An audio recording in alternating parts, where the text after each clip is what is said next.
नमस्कार दोस्तों। मैं सुनील कुमार श्रीवास्तव आज आपके सामने एक नई श्रृंखला लेकर उपस्थित हुआ हूँ। इस श्रृंखला में मैं मुंशी प्रेमचंद जी की कहानियों को आपके सामने रखूंगा। इसमें मैं मुंशी प्रेमचंद की उन कहानियों को प्रस्तुत करने की कोशिश करूंगा जो कि थोड़े से ऑफ बीट हैं। ऑफ बीट का मतलब जो कि उतने लोकप्रिय नहीं है जितने कि उनके कुछ कहानियां, जैसे गोदान हो गया, नमक का दरोगा हो गया, मंत्र हो गया, इस तरीके की कहानियां जो बहुत ही प्रचलित हैं। मुंशी प्रेमचंद जी की कहानियां आज 100 साल के बाद भी उतनी ही प्रासंगिक हैं, उतनी ही समाज के लिए प्रेरणादायक है जितनी वो 100 साल पहले हुआ करती थी। अगर आप मुंशी प्रेमचंद जी की कहानियों को पढ़े होंगे तो आपको ये पूरी तरीके से पता होगा कि उन्होंने कितने मार्मिक तरीके से, कितने ही अच्छे तरीके से उस समय के समाज, स्पेशली उस समय के जो गांवों की संस्कृति होती थी, जात पात होते थे, एक दूसरे से कैसे विचारधाराएं होती थी, उसको बहुत ही अच्छे तरीके से उन्होंने प्रस्तुत किया है। मैं यहाँ पे यह बात बताना चाहूंगा कि मुंशी प्रेमचंद जी की कहानियां हमेशा ही सुखद अंत नहीं होती थी। कुछ में वो दुखद अंत भी आपको देखने को मिलेगा, और बहुत सी ऐसी कहानियां हैं जिसमें उन्हें लास्ट में एज ए क्वेश्चन मार्क दे के छोड़ देते थे, जिसमें एक मैसेज होता था, पर वो मैसेज हर व्यक्ति की अपने व्यक्तित्व, अपनी सोच के हिसाब से उसकी जो संदेश है वो निकलता था। तो आज मैं इस श्रृंखला में जो पहली कहानी प्रस्तुत करने जा रहा हूं उसका नाम है बलिदान। मेरी पूरी कोशिश है कि मैं इसको समराइज करके इसकी जो क्रक्स है वो मैं आपके साथ शेयर कर सकूं। तो आइए सुनते हैं उनकी कहानी बलिदान। ये कहानी एक गांव की है, मौजा बेला, जिसमें कुछ अमीर शख्स हैं, कुछ गरीब शख्स हैं, एक डिस्पैरिटी है, एक अमीर और गरीब का भेदभाव है, कैसे एक दूसरे से इंटरेक्शन होता है, कैसे अमीर गरीब को दबाता है। ये सारी चीजें इस कहानी में बताई गई है। हम सभी जानते हैं कि अगर कोई व्यक्ति आर्थिक रूप से बहुत ही संपन्न है तो उसका नाम कैसा भी हो, उसको बड़े अदब से लिया जाता है। अधिकतर गांवों में ऐसा आप देखने को मिलता है कि जो ओरिजिनल नाम होता है, जो असली नाम होता है, उसको तोड़ के बोला जाता है। जैसे मंगल सिंह को मंगरू बोला जाता था, कालिका दिन को कल्लू अहिर बोला जाता था, कल्लू बोला जाता था। लेकिन जैसे ही आपकी आर्थिक स्थिति संपन्न होती है, जैसे मंगरू मंगरू का ओरिजिनल नाम था मंगल सिंह, लेकिन जैसे ही इस शख्स का प्रमोशन होता है और वो कांस्टेबल हो जाता है तो किसी की भी हिम्मत नहीं होती कि अब उसको मंगरू बोले, अब सब उसे मंगल सिंह जी बोलते हैं। ऐसे ही कल्लू अहिर, जिसको अब लोग कालिका दीन बोलते हैं, क्योंकि उसकी साठगांठ थानेदार से साहब से हो गई थी और वो खुद भी सरपंच हो गया था। इसी तरीके से अगर किसी व्यक्ति की कुछ रसूख है या संपन्न है, बट ओवर द पीरियड उसकी संपन्नता खत्म हो जाती है, वो गरीब हो जाता है, तो उसका जो ओरिजिनल नाम है वो भी तोड़ दिया जाता है। ऐसे ही एक शख्स है हरकचंद्र कुर्मी, जिसे अब लोग हरखू बोलते हैं। पहले शक्कर बनाने की कारखाना था, लेकिन धीरे धीरे शक्कर इंपोर्ट होने लगी और उनके कारखाना बंद हो गया। धीरे धीरे धीरे जो भी पैसे थे वो खत्म हो गए और वो एक प्रकार से गरीबी का जीवन यापन करने लगे। 5 बीघा जमीन थे उनके पास, 2 बैल थे जिससे उनका काम चलता था। लेकिन आज भी उनकी इज्जत थी। पंचायत होती तो उन्हें बुलाया जाता था और उनकी बातों को ध्यान से सुना जाता था और माना जाता था। हर को नॉर्मली वो स्वस्थ रहते थे, कभी बीमार होते थे तो जो गांव की दवाएं होती थी, आयुर्वेदिक दवाएं होती थी, उसको खाते थे और ठीक हो जाते थे।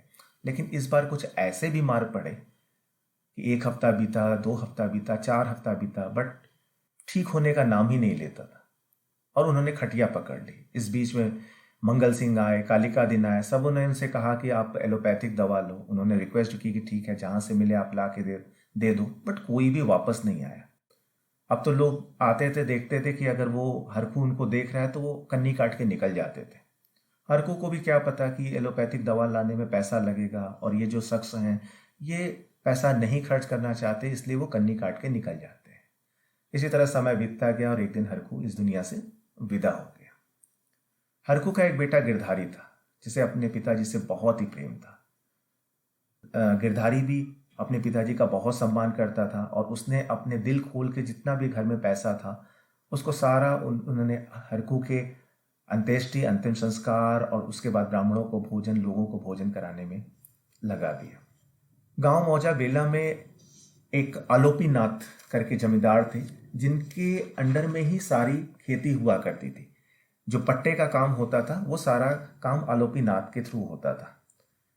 जब हरखू नहीं रहा तो कालिका देन, मंगल सिंह या और भी जो भी पैसे वाले लोग थे, कुछ बनिया था, ये सारे लोगों की नज़र उस 5 बीघे ज़मीन पे पड़ी, जो कि नदी के किनारे थी।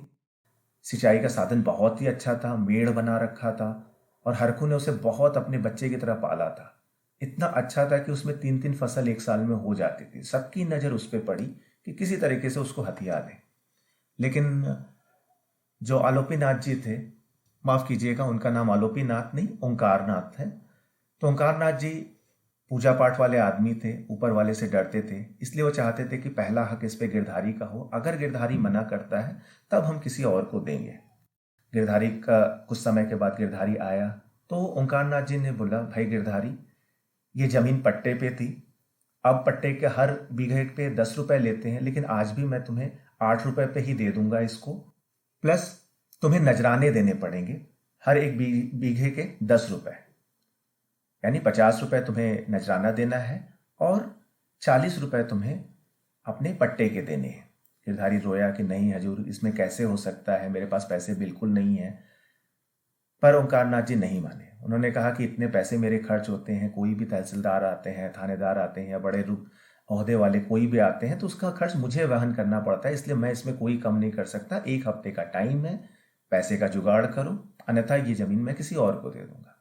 गिरधारी घर आया, उसने सारे जितने भी ऑप्शंस थे, सारे ऑप्शंस को टटोला। उसने सोचा कि चलो बैल को बेच दें या घर पे कुछ है तो गिरवी रख दें, बट ऐसा कुछ भी नहीं हुआ। बैल भी बेचने से उतना पैसा आता नहीं, बेचारा निराश होता था।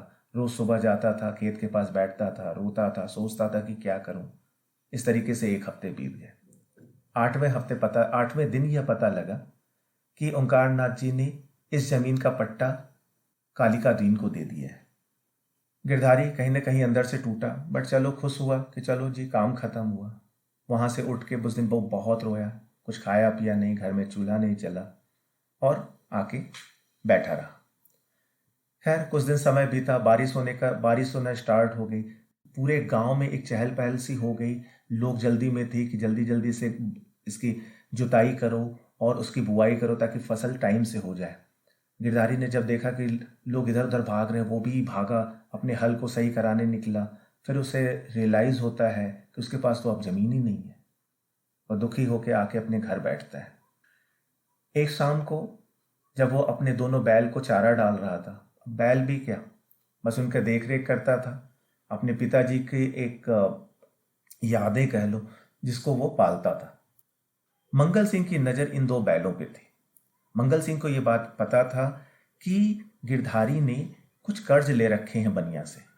मंगल सिंह उसके द्वारे पहुंचा और उससे बोला कि इस बैल का क्या करोगे, इसको बेच दो मुझे। तो उसने बोला, हाँ ठीक है, इसका करना भी क्या है, 80 रुपए मैं लूंगा, इसको ले जाओ इसको। पर मंगल सिंह को पता था कि मैं इसको कम में ले जा सकता हूँ। उसी समय बनिया आता है। बनिया धमकाता है गिरधारी को कि अगर पैसा समय से नहीं दोगे तो वो पुलिस पे जाएगा या उसकी खैर नहीं है। गिरधारी बड़ा परेशान होता है। मंगल सिंह इसका फायदा उठाता है और जो 80 रुपए की चीज होती है उसको 60 रुपए में ले लेता है। गिरधारी को बहुत ज्यादा दुख होता है, बहुत ज्यादा दुख होता है, पर वो कुछ नहीं कर सकता। मंगल सिंह उसके सामने उन 2 बैलों को ले जाता है। गिरधारी को उस दिन ऐसा एहसास होता है कि एक आखिरी जो कनेक्शन उसका पिताजी के साथ था वो भी टूट गया। वो उसी दिन बाहर ही चारपाई पे लेटा वहीं सो गया। गिरधारी की बीवी का नाम सुभागी था। जब वो सुबह उठी, वो चीलम लेके बाहर आई तो देखा गिरधारी खटिए पे नहीं है। उसने सोचा इधर उधर गए होंगे, आ जाएंगे। 1 पहर बीता, 2 पहर बीता, 3 पहर बीता, बट कुछ पता नहीं। शाम तक रोना धोना स्टार्ट हो गया। आसपास लोगों ने खोजबीन की, बट गिरधारी का कोई पता नहीं। महीने बीत गए। एक दिन सुभागी बाहर बैठी थी, अचानक उसको लगा कि जहां बैलों को चारा दिया जाता है वहां पे गिरधारी खड़ा है। उसने बोला कि इतने दिन तुम कहाँ थे, मैं इतनी परेशान थी, आओ चलो अंदर आओ। पर गिरधारी ने कोई जवाब नहीं दिया। सुभागी जब आगे बढ़ी तो गिरधारी पीछे हटा और भाग गया। ये देख के सुभागी मूर्छित होकर गिर पड़ी।